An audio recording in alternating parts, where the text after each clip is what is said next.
لے کر کے گھومتے تھے, کوئی پوچھنے والا نہیں ان کو. ایک بکری کم سے کم 5,000 10,000 میں جاتی ہے, ہزاروں بکریاں ساتھ میں لے کر کے چل, لاکھوں روپیہ کھلے عام لے کر کے گھومتے, کوئی پوچھنے والا نہیں ان کو. چرواہے کو رائی کہتے ہیں. اور عجیب بات تو یہ ہے کہ اس کی ایک آواز کے اوپر سارے کے سارے مویشی رک جاتے ہیں, اس کی آواز پر چلنے لگتے ہیں, اس کی آواز پر مڑنے لگتے ہیں. اب وہ ایک مخصوص قسم کی آواز نکالتا ہے, او یا ایسے کوئی مخصوص آواز نکالتا ہے, اور اس آواز کو سن کر کے سارے کے سارے مویشی اس کی طرف پلٹ جاتے ہیں, اس کی طرف چلنے لگتے ہیں. بتاؤ اس کی آواز کا کچھ مطلب وہ سمجھتے ہیں؟ ہاں؟ اس نے کیا کہا ہے؟ صرف آواز لگائی ہے اس نے, مطلب ان کی سمجھ میں نہیں آیا ہے, صرف آواز کے اوپر وہ چل پڑے ہیں. صرف آواز کے اوپر بغیر آواز کو سمجھے ہوئے اس کے اوپر عمل کرنا, یہ تو جانوروں کا کام ہے.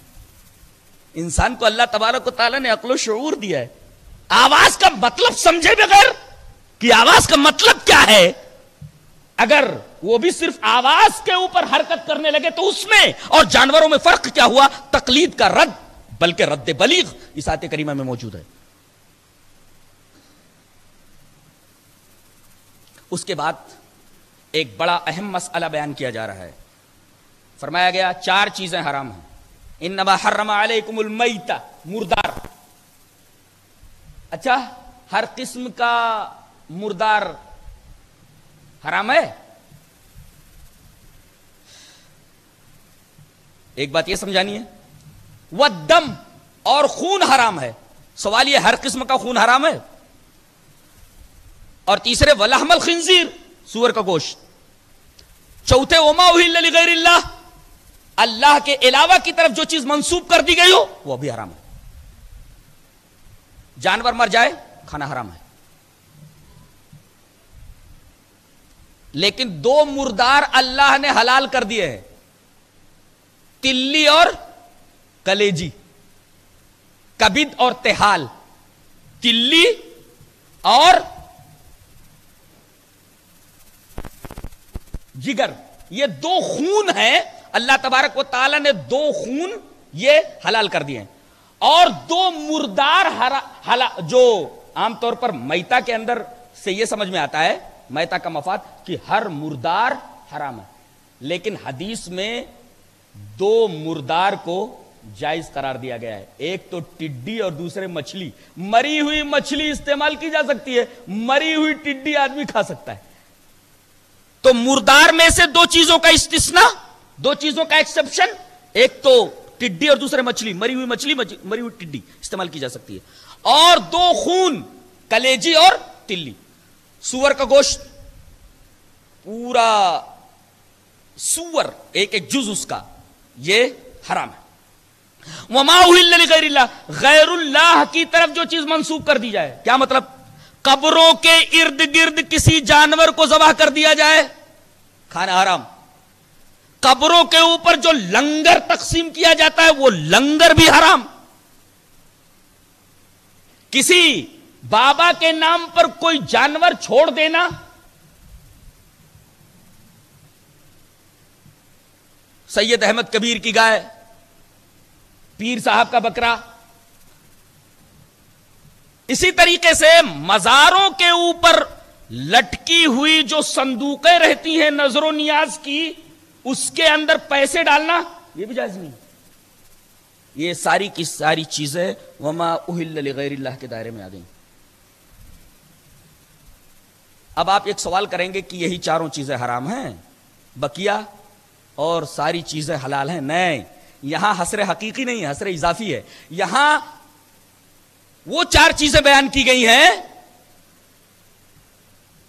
اور ان کے اوپر حرمت کا حکم لگایا گیا ہے. جو 4 چیزیں مسلمانوں میں اور مشرکوں میں ما بہن نزاع تھی, ان 4 چیزوں کے بارے میں مسلمانوں میں اور مشرکوں میں نزاع تھا, جھگڑا تھا.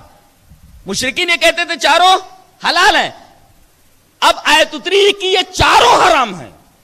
اس کا مطلب یہ نہیں ہے کہ اور ساری چیزیں حلال ہیں, حرام نہیں ہیں. ایک سوال آپ یہاں کر سکتے ہیں، اور ایک آدمی کا ایکسیڈنٹ ہو گیا ہے، اسے خون کی ضرورت ہے، اب آپ اپنا خون دے سکتے ہیں کہ نہیں؟ اس جس کو بلڈ ڈونیشن کہتے ہیں، دے سکتے ہیں کہ نہیں؟ ایک سوال ہے، اس لیے کہ خون کا استعمال حرام قرار دیا گیا ہے۔ اب آپ کسی کو بلڈ ڈونیٹ کر سکتے ہیں کہ نہیں؟ بلڈ ڈونیشن کرنا کیسا؟ اب میں یہ کہوں کہ بلڈ ڈونیشن کرنا، بلڈ ڈونیٹ کرنا، بلڈ دینا جائز ہے، تو آپ ایک سوال کریں گے کہ حدیث میں ہے کہ حرام چیز کے اندر شفا ہے ہی نہیں، اور حرام چیز سے دوا مت کرو۔ کسی دوا کے بارے میں یہ معلوم ہو جائے کہ بازار میں وہ دوا موجود ہے مگر اس میں حرام چیزیں ملی ہوئی ہیں، اب اس دوا کو استعمال کر سکتے ہیں؟ نہیں۔ خون کو یہاں حرام قرار دیا گیا ہے، اب آپ بلڈ ڈونیٹ کیسے کر سکتے ہیں؟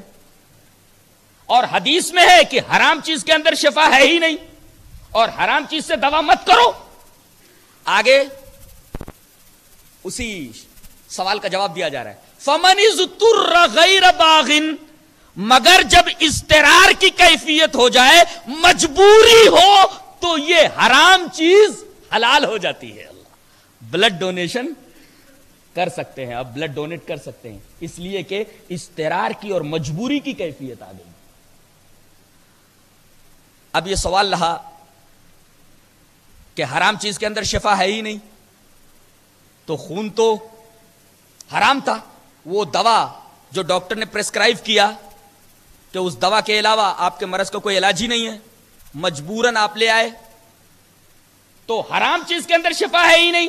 جواب اس کا یہ ہے کہ اضطرار کی کیفیت میں جو چیز اس آدمی کے لیے حرام تھی،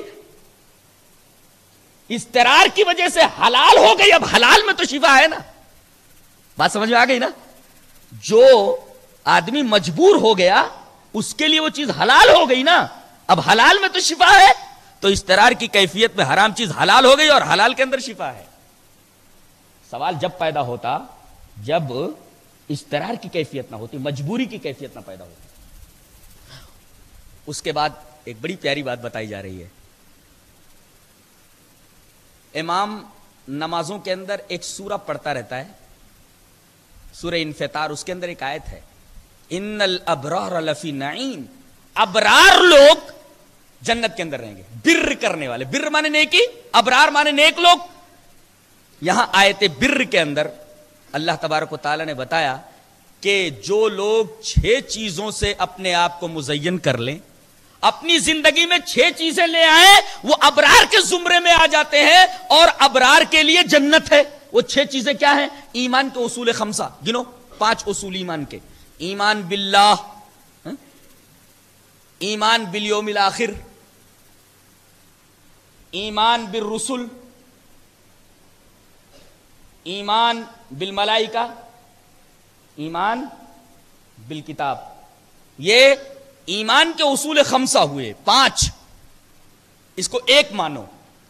دوسرے ایتائے مال محبوب، آپ کا محبوب مال اللہ کے راستے میں خرچ کرو، یہ نہیں کہ پھٹا جوتا دے کر کے حاتم طائی کی قبر پر لات مار دیا۔ جو مال آپ کو محبوب ہے وہ اللہ کے راستے میں خرچ کرو۔ تو ایمان کے اصول 5 ایک، دوسرے ایتائے مال محبوب، آپ کا محبوب مال جو ہے وہ اللہ کے راستے میں آپ خرچ کریں۔ تیسرے نماز قائم کرنا، چوتھے زکات دینا، زکات الگ ہے، یہ فرض ہے، اور مال محبوب دینا یہ آپ کے اپنے اوپر ہے۔